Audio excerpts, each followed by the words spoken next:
filling up the empty spaces now, because I want my diya to be very colorful, and I said it at the outset that I will not be adhering to a particular color palette. So I'll be using this thread. This is called as a variegated thread. That means in a single thread you have multiple colors, right? So this is something close to the pearl cotton, the one I told you about. It's very fine. If you can see, it's very fine.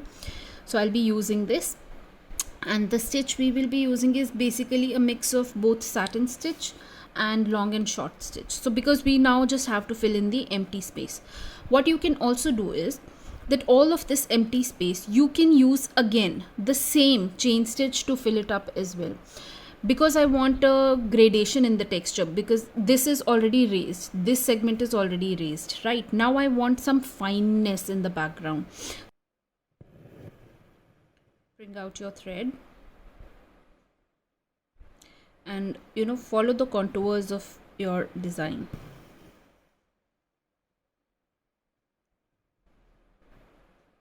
So if one is long, the other will be short.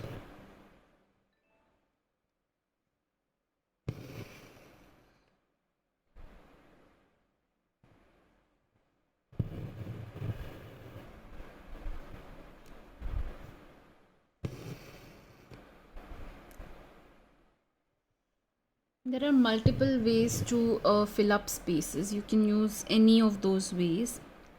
Like I could have also used a stem stitch here to fill up the whole space.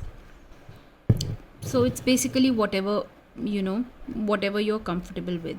This is a comparatively simple stitch, so I prefer using this in this particular pattern. Otherwise there are depending on the kind of gradation and I want,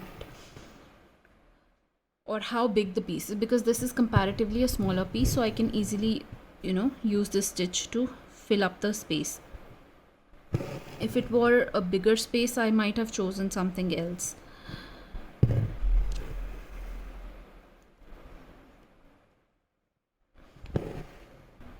So I can't call it a satin stitch, because usually in a satin stitch you follow a particular pattern. Like we saw, the length was somewhat similar.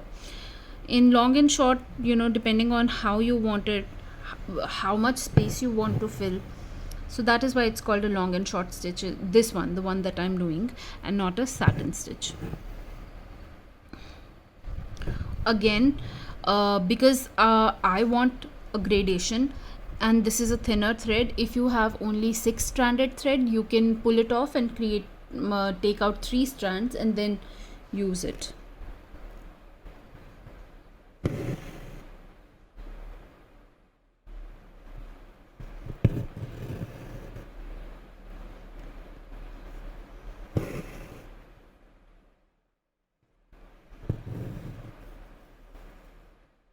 So now see, instead of, let's say instead of inserting the needle at the exact point from where the other stitches come out, I'll go slightly to the side and insert it someplace else, so it looks like a bit more seamless.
Whenever in the curves, use shorter stitches.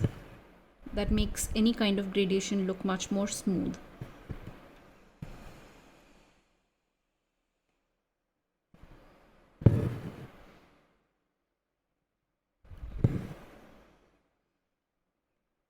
If you so desire, you can also leave all this space vacant. You can also use fabric colors to paint it if you don't want to embroider it. If you find that you're not able to do them properly, watch the video a couple of times and then practice it. Practice makes perfect.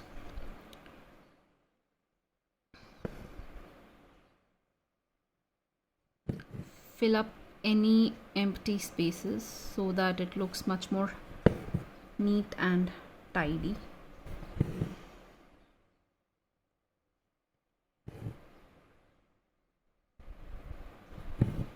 Now just the way I filled up this space, I'm going to fill up this and this space absolutely in the same way.